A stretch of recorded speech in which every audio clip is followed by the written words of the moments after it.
morning students. Today we will discuss decimal expansion of rational number in real numbers. This is last topic of this chapter. So in this topic the decimal expansion of rational number, हमें rational number के decimal expansion के बारे में पढ़ना है. ठीक है, तो डेसिमल एक्सपांसन कितने तरीके के होते हैं. एक होता है हमारा टर्मिनेटिंग डेसिमल एक्सपांसन, एक होता है नॉन टर्मिनेटिंग डेसिमल एक्सपांसन. ठीक है, अब नॉन टर्मिनेटिंग में दो होते हैं. कौन सा? नॉन टर्मिनेटिंग में फर्स्ट होता है non terminating but repeating. Okay, और एक होता है non terminating and non repeating. ठीक है, जैसे कि एग्जांपल ले लें हम. डेसिमल एक्सपांसन बताते हैं आपको. डेसिमल एक्सपांसन 9th में पढ़ा हुआ है, बट एक बार फिर से हम देख लेते हैं. डेसिमल एक्सपांसन में ये दो टाइप में होता है. एक होता है टर्मिनेटिंग और एक होता है नॉन टर्मिनेटिंग. नॉन टर्मिनेटिंग में भी दो होते हैं. एक होता है नॉन टर्मिनेटिंग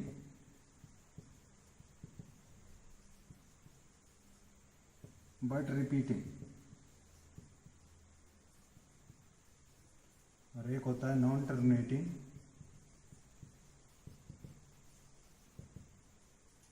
नॉन रिपीटिंग.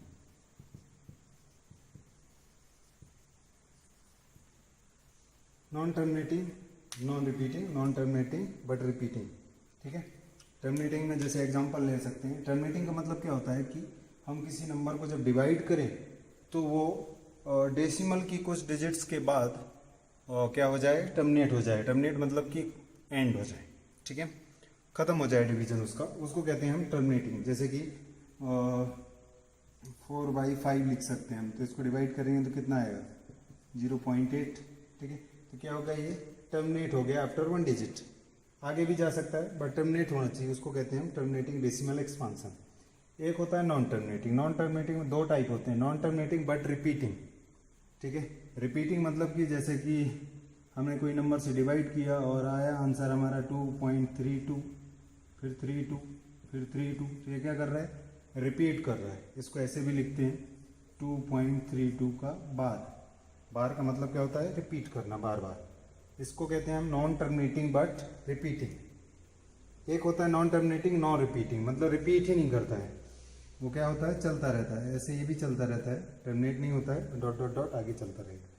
और ये इसमें भी ऐसे होगा जैसे कि 0.1 2 3 4 5 2 3 4 6 9 ऐसे चलता रहेगा. ना तो ये टर्मिनेट हो रहा है और ना ही ये रिपीट हो रहा है. इसको कहते हैं हम non terminating non repeating. Clear? तो डेसिमल एक्सपांसन ये एक्चुअली हम 9th में पढ़ चुके हैं, बट एक बार फिर से ये रिमेंबर करा दिए. ठीक है, तो हमें पढ़ना है टर्मिनेटिंग डेसिमल एक्सपांसन. ठीक है, टर्मिनेटिंग डेसिमल एक्सपांसन कैसा होता है, p/q की फॉर्म में होता है, where q is not equal to 0. ठीक है, and q is expressed in prime factor involving 2m और 5n और 2m इंटू 5n ओनली. ठीक है, वो ही rational number terminating rational number होगा जिसका डिनोमिनेटर या तो 2m की फॉर्म में हो, या 5n की फॉर्म में हो, या फिर 2m इंटू 5n की फॉर्म में हो. इन तीन में से अगर कोई भी फॉर्म है उसके डिनोमिनेटर में, तो उस रेशनल नंबर को हम क्या कहेंगे, टर्मिनेटिंग डेसिमल एक्सपांसन की फॉर्म में उसको हम कन्वर्ट कर सकते हैं. ठीक है, तो और इसके अलावा अगर कुछ भी है, 2 और 5 के अलावा कुछ भी है, तो वो टर्मिनेटिंग नहीं होगा. बट कंडीशन है. कंडीशन क्या है कि जो हमें फ्रैक्शन दिया हुआ है p/q के फॉर्म में, वो किस में होना चाहिए, is in simplest form. Simplest form क्या होता है, सिंपलेस्ट फॉर्म मतलब कि कोप्राइम. क्या होना चाहिए, p और q क्या होना चाहिए, कोप्राइम होने चाहिए. हो सकता है कई बार क्या होता है कि डिनोमिनेटर में 3 दिया हो, मान लो कि जैसे कि 6/15 है. ठीक है, तो इसके अगर हम फैक्टर करें डिनोमिनेटर के तो क्या होंगे 3 इंटू 5। अब हम क्या बोल देंगे कि इसमें 5 तो है बट 2, अगर 5 अकेला होता तो भी चलता, 2 अकेला होता तो भी चलता, और 5 और 2 दोनों होंगे तो भी चलेगा। क्लियर। बट यहाँ पे 3 आ गया, इनके अलावा कोई 3 आ गया, तो हम डायरेक्ट इसको क्या बोल सकते हैं, नॉन टर्मिनेटिंग नहीं बोल सकते हैं, क्योंकि अभी ये पी बाई क्यू जो है ये सिंपलेस्ट फॉर्म में नहीं है। ठीक है, तो हमें चेक करना है एक बार कि क्या डिनोमिनेटर में जो 5 और 2 के अलावा नंबर आ रहा है उससे न्यूमिनेटर कैंसिल आउट तो नहीं हो रहा है। ठीक है, अगर ये 3 कैंसिल आउट हो जा रहा है, 3 2 जा 6, तो अब ये किस फॉर्म में आ गया, सिंपलेस्ट फॉर्म में। अब हमारे डिनोमिनेटर में क्या है, ओनली 5, तो अब हम इसको किस फॉर्म में लिख सकते हैं, डेसिमल एक्सपांसन की फॉर्म में। ठीक है, लेकिन अब ध्यान क्या रखना है, हमको डायरेक्ट इसको डिवाइड नहीं करना है कि 5 से डिवाइड कर दिया और 0.4 आंसर आ गया। आंसर सही है, बट यहाँ पे हमें ऐसे डिवाइड करके आंसर नहीं लिखना है। क्यों, यहाँ पे हमें एक नया तरीका सीखना है, विदाउट डूइंग लॉन्ग डिवीजन।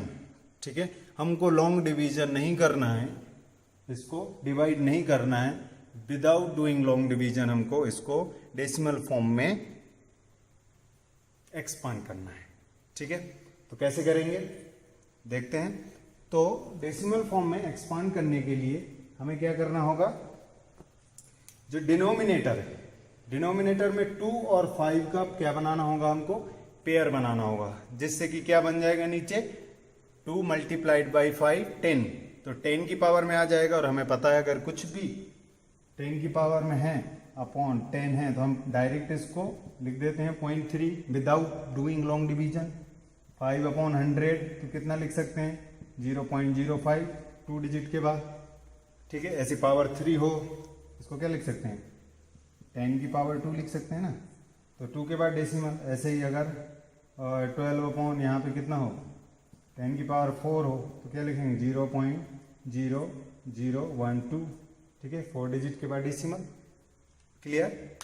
तो ऐसे हमको करना है, मतलब कि डिनोमिनेटर में क्या बनाना है 10 की पावर की फॉर्म में लेके आना है हमको। ठीक है, तो अब कैसे बनाएंगे उसको, या तो हमारा फंक्शन इस फॉर्म में होगा डिनोमिनेटर, या इस फॉर्म में या इस फॉर्म में, तभी डेसिमल एक्सपांसन पॉसिबल है, अदरवाइज नहीं। तो जब इनमें से कोई भी फॉर्म होगी, अगर ये फॉर्म है या ये फॉर्म है या ये फॉर्म है, तो हमें दोनों की पावर m और n दोनों को क्या करना है, सेम करना है।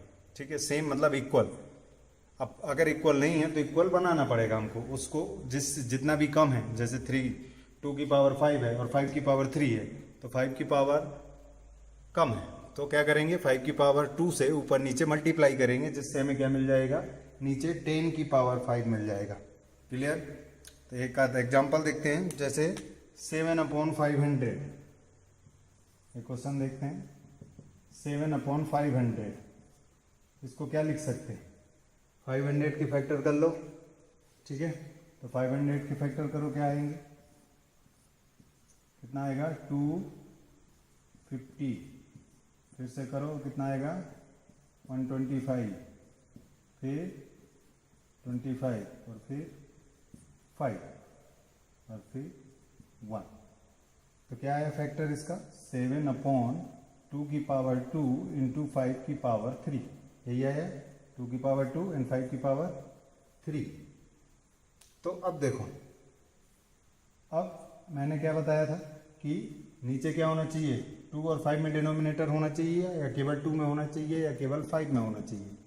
तो इस फॉर्म में आ गया। अब इस फॉर्म में आ गया तो हम क्या करें, इनकी पावर सेम करनी है। तो हाईएस्ट किसकी है 5 की पावर 3 है, इसमें 2 है तो इसको 3 बनाने के लिए क्या करेंगे हम, ऊपर नीचे 2 से मल्टीप्लाई कर देंगे, 2 इंटू 2। क्लियर। तो ये कितना बन गया 7/2 की पावर 3 इंटू 5 की पावर 3, और इसको हम क्या लिख सकते हैं 2 की पावर 2 इंटू 5 की पावर 3 लिख सकते हैं, मीन्स 7/10 की पावर 3। तो डेसिमल कितने डिजिट के वैल्यू आएगा 3, यहाँ 7 है 700.0, ये क्या हो गया हमारा डेसिमल एक्सपांसन हो गया टर्मिनेटिव। एक और एग्जांपल देखते हैं, सेकेंड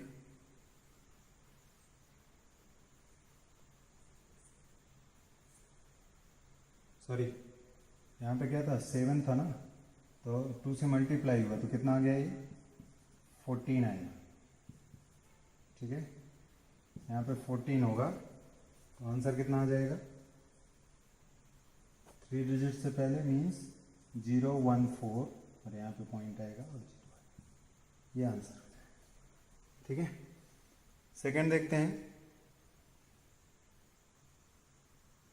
13 अपॉन 3125, 13 अपॉन 3125, तो 3125 के फैक्टर करो, 3125 5 से होगा, 5 से कितना आ जाएगा 5 6 जा 5 2 जा, फिर होगा 125 25 5 1, कितना है 1 2 3 4 5। ठीक है, इसको लिख सकते हैं हम 13 अपॉन 5 की पावर 5। ठीक है, 5 raise to the power 5, 5 raise to the power 5, ये लिखा। अब हमें क्या चाहिए, अब ये इस फॉर्म में आ गया 5 की पावर n की फॉर्म में। अब हमें क्या चाहिए 2 और चाहिए, तो 2 की कितनी पावर चाहिए होगी 5, तो 2 की पावर 5 से क्या कर देंगे हम ऊपर नीचे मल्टीप्लाई कर देंगे। ठीक है, कितना बन गया 13 इंटू 2 की पावर 5 कितना होता है 32 अपॉन ये कितना हो जाएगा 10 की पावर 5, इन दोनों को मल्टीप्लाई करो कितना आएगा 416 अपॉन 10 की पावर 5, तो 5 डेसिमल के बाद यहाँ पे क्या आ जाएगा 0.3, तो ये और 2 जीरो आ जाएंगे 416, ये हो गया इसका डेसिमल एक्सपांसन। तो ऐसे ही हम डेसिमल एक्सपांसन फाइंड करेंगे। कुछ और क्वेश्चन देखते हैं, before that pause the video to note it out. देखते हैं नेक्स्ट क्वेश्चन 15 अपॉन 11 अपॉन 2 की पावर 3 इंटू 5 की पावर 3 इंटू 7 की पावर 4, ये क्वेश्चन है।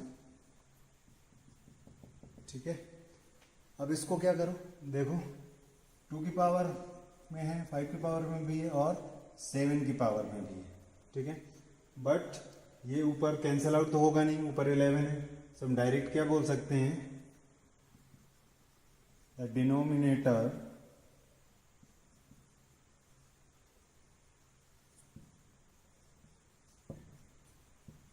is not in the form of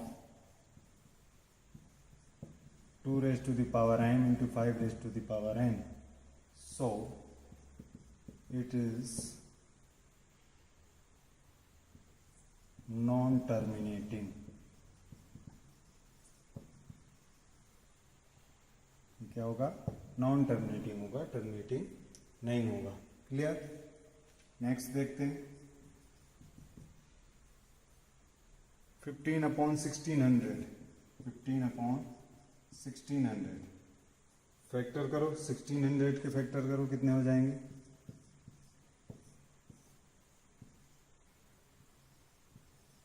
800, then 400, then 200, then 100, 50, 25, 5 and 1, ये इसके फैक्टर हुए, कितना हुआ 1 2 3 4 5 6 और ये 2। क्या लिखेंगे हम 15 upon 2 raise to the power 6 into 5 raise to the power 2।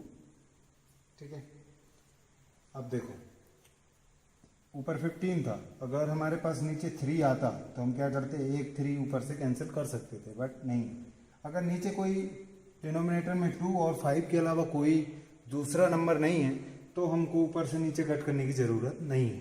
ठीक है, तो अब क्या करें हम 15 अपॉन इसको इक्वल बनाना होगा 2 raise to the power 6 into 5 raise to the power 2 into 5 raise to the power 4, 5 raise to the power 4 से मल्टीप्लाई करना पड़ेगा ऊपर नीचे, कर दिया, तो कितना आएगा ये 15 इंटू 5 की पावर 4 पचम 25, 25 पंच 125 पंच 625, कितना आएगा 625 अपॉन ये कितना हो जाएगा 10 रेज टू द पावर 6। इनको मल्टीप्लाई करो तो कितना मिलेगा हमको 15 5 जा 75,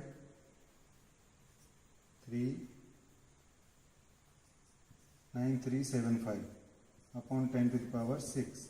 तो 6 डिजिट से पहले क्या आ जाएगा, डेसिमल आ जाएगा, 4 डिजिट ही है, 2 जीरो लगा दो, 9375 और डेसिमल यहाँ पे आ गया। क्लियर। तो इस तरीके से हमको क्वेश्चन सॉल्व करने हैं। 6/15 हम बता चुके हैं एग्जाम्पल में। अब सेकेंड क्वेश्चन देखते हैं। नेक्स्ट क्वेश्चन में सेकेंड क्वेश्चन है जो हमारी एक्सरसाइज का।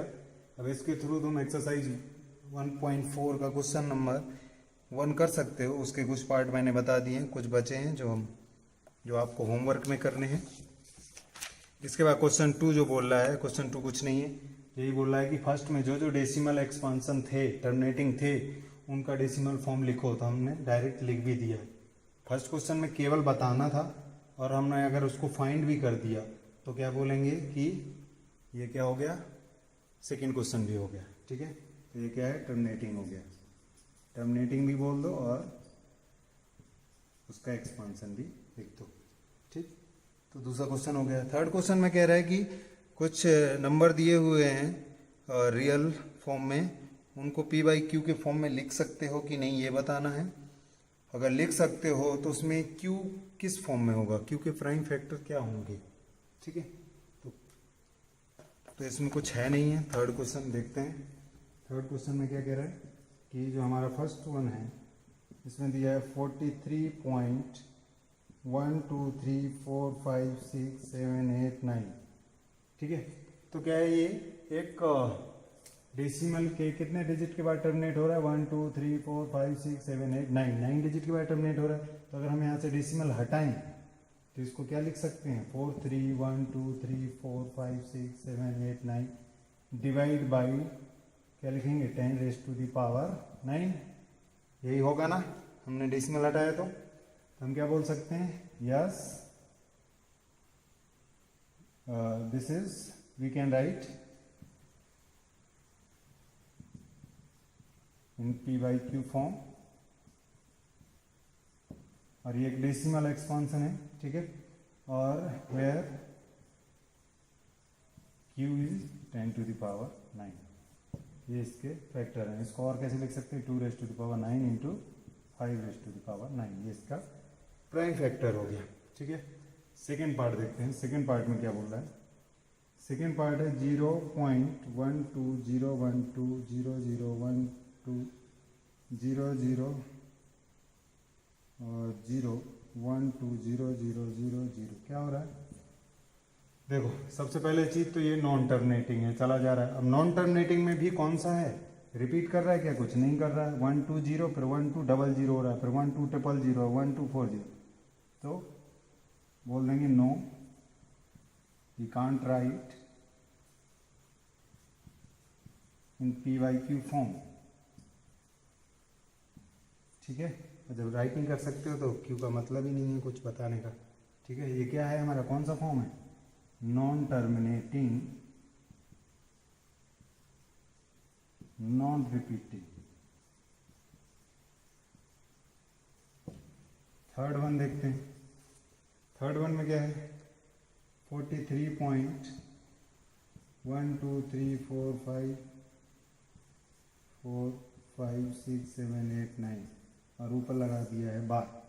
बार का मतलब पता है आपको क्या होता है कि नंबर क्या हो रहा है, ये इतने नंबर बार बार रिपीट हो रहे हैं। तो इसमें भी नो लिख दो कि हम इसको इस फॉर्म में नहीं लिख सकते हैं, क्योंकि ये क्या है, नॉन टर्मिनेटिंग